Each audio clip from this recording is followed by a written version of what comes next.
thank you for your presentation, and a special thank for your reminder regarding working safety, because I think smart factory is not only output and the effectiveness of production, it's also work safety, and especially in our chemical industry, we take it very serious. So thank you very much. Some questions from the people, please. Thomas. Yes, thank you very much for this nice presentation. Concerning 5G, what do you think is the real game changer? Is it the real-time capability, or is it the high bandwidth? Because as far as I understand, 5G you cannot have both at the same time. Excellent question. Just important thing when we say 5G, what is 5G? Is it like the next level of connectivity, yes or no? 5G means that actually we're able to take the logic from the antenna, create the antenna as a dummy thing, as a commodity, and bring all that knowledge in a cloud or IT environment. This means that we have almost Google parameters. Yeah? So every time you want to create a specific connectivity profile to serve a specific demand, we actually had to configure almost half million parameters.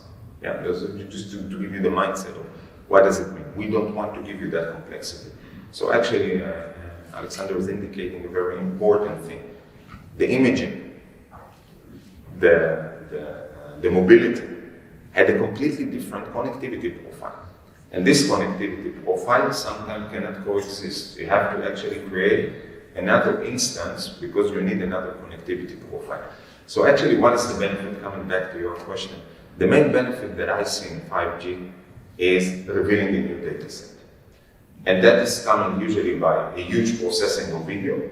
This is the view that I see today for the imaging. So then it means that I have a huge amount of video processing in a facility. We have a facility with almost 50,000 square meters. We're talking about almost 70 cameras. 70 cameras delivering HD definition to a platform that need to process it in computation power. This is one of the main advantages. So the ability to have a huge broadband capability. The low latency, to be honest, there's a lot of discussion about what is low latency. It's called time-sensitive network. It means that I'm able to deliver information in milliseconds. Yeah. This is one of the main advantages of 5G, but I still don't see that coming into realization. Only few customers are on this level that can actually ask for this time-sensitive network, but most of the Mittelstand, most of the customers or the enterprises right now, they are still not at that level. Yeah. But the other value is the computation. The fact that I can now run this network on a compute environment, so I can scale my resources based on IT resources, not by adding radio, but IT resources, and running all the NFV function on a cloud, that's, I think, the main value of 5G. Thank you. Yeah, I answer your questions. Yes. And not many talk about this value, because I think that is the main value, that you can actually run it on a cloud environment. And about this cloud environment, where's the cloud? You said you can get out from the traditional telco to develop a cloud for a specific customer. So where is this cloud? Is it telco that the manufacturers owns? And then can this basically help to solve the problem edge AI or cloud AI? There was a lot of research done MIT and other big manufacturers were thinking, why should I let the cloud analyze my AI, the data, and provide me insights? This should be something that stays in my cloud networks. So the best practice in Taiwan, I can share with my network in Germany or my network in Japan, but I don't let my competitors to get my best practice. Very interesting question. Yeah, I can first of all start with sharing is caring. But sometimes it's a secret, whatever. But I think when we talked about the regulation yesterday of the CO2 emission, you have to expose your supply chain. You still have to show, even if you don't want to do it, the government will force it on you. We see this globalization movement of data export. But coming back to that point of cloud, when we're talking about cloud right now, we're talking about edge cloud. Edge cloud means that I'm actually able to take this cloud server, the cloud itself. So I'm just taking the server and I'm putting that server and the data center inside the factory or inside the headquarters, and then I connect it with fibers to all the storage, production line, etc. So the computation power is there. The question is coming, when I talk about capacity, the more that you increase the capacity, you need computation power. Computation power means that you need more CPUs, these processors. Yeah, when we talked about the semiconductor yesterday. You need processing power, and that processing power requires more IT resources right now. Yeah?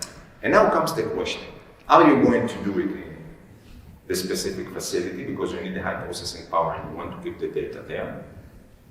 One question. You want to put it in some central location like the headquarters and then spend the fiber and then you can connect. Or another deployment type that you say, part of the processing, because I need to understand the business case, some of the processing I will do it on site, so I will have the cloud on site, the edge cloud, it's what we call edge. And part of the data, this is what we discussed yesterday, I need to do the demarcation that this computation power handoff is not really worthwhile for me. So it means if I have a secured environment, etc., I can process this data, this specific segmented data, on a public cloud.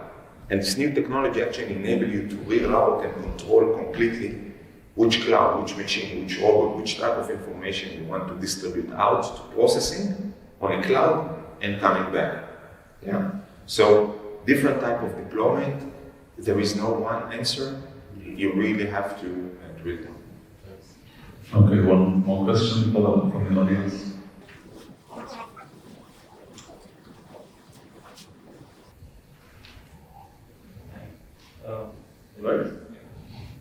Just to add to Antonio's question, like the cloud, quite often German manufacturers want their cloud to be in Germany also due to the data privacy issues. So how are you dealing with that?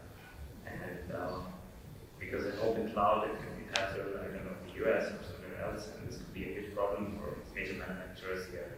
And the second question I have is, how do you deal with the risks? Sorry? How do you deal with the risks? Like the integrity and the reliability of the system, like IT/OT security. Do you have certified to standards? And how do you deal with this? Excellent question. Let me start with the second question, then I come back to the first. As I told you before, right? It's not one vendor. It's a complex of vendors. For example, now when we're working with VMware, we're working with Palo Alto. So Palo Alto is actually making this complete data secure. And all the cloud providers right now, when we're talking about cloud, there is a question if the cloud exists in a different country or you have a data center locally in Germany. For example, when you work with Microsoft, they have also data center in Germany, so the data is not leaving Germany. So this is like one step approach. So if you are able to convince the customer that according to the regulation of the German regulation, the data is not leaving the country, that can provide some kind of certainty and more flexibility, right? But it really depends on which cloud vendors you are working with, because not all of them have enough capacity and some of the data is going out. So this is one. Second, as I told you, depends on the deployment time. We're saying, okay, you can work in a full edge cloud. So just simply put it in your facility, and that means that you'll be enriching your IT resources on your local stuff. And with the security paradigm now, that you have cyber security all over the place. Yeah, you see the amount of exit that Israeli companies are now doing in cyber security. It's astonishing number, really astonishing. And all the industry is talking about that because they understand that the value of going into cloud is the value that I talked before. It's about leveraging of a completely new connected community concept. So yes, security is there. You need to choose the right security profile. So the vendor that are delivering the cyber security, etc., need to outperform Yeah, and some of them are there. It's still costly. It's still costly. It means that when you go to the cybersecurity, it's still costly. Not from the service perspective. It's about all the things that you need to do in your IT, in your operations, etc. It's bringing a completely new mindset, because security is not just cybersecurity. It's also what this employee is doing. Yeah, it's crossing everything. GDPR. So it's bringing a completely new digital transformation aspect into the journey. Yeah. So you have to bring a good ecosystem of cybersecurity and security profile with a good SI that can actually able to lead the digital and cultural transformation to it. And this is how I think we can mitigate it. Right now, the risk. Some customers, for example, military, are saying, no way, nothing is going out of the factory, so you have to bring the cloud inside, for example, the airbase. We had no option, especially with the military. There is no question about it. Right? Data is not going. Yeah. So then it's bringing a bit of complexity, but it's there. Okay. Alon. Okay. Thank you. Yeah, just shout it. Thank you. I think we can follow up this. There is one more question. Then please. But you're free also to ask me.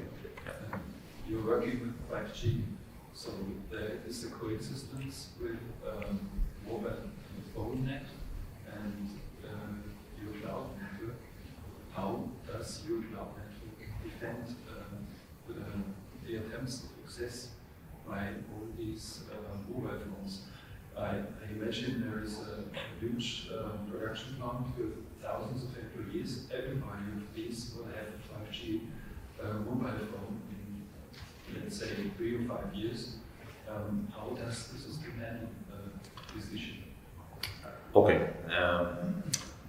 I will not go into the technical detail of the different layers, right? But the ideas of Open RAN is about that. Open RAN means that specific country, not all the country, actually were able to dedicate a specific spectrum for industry. And that specific spectrum, in Germany 3.7 megahertz, 3.8, in France is 2.8 megahertz. Actually, they are the only one that actually took. In Asia is different. So they're able really to start building a regulation, for example, CBRS or BNetzA in Germany. So you have bodies today, right, entities, government regulation entities, that really define what is the frequency for enterprises, right? And you can act only on these frequencies. And also they have a strong regulation of what is the power consumption, etc., not to interfere with the macro network. So we need the regulation to step in here and define it in a very, very good way. So we're not able actually to cross different technology and different frequency. And in regard to the security, that's what I told before. So you have like different layer and you act on this different layer. More technical discussion, I will able, if you want, I can go in detail to explain. But the 80% of the answer is the regulator must have a clear definition.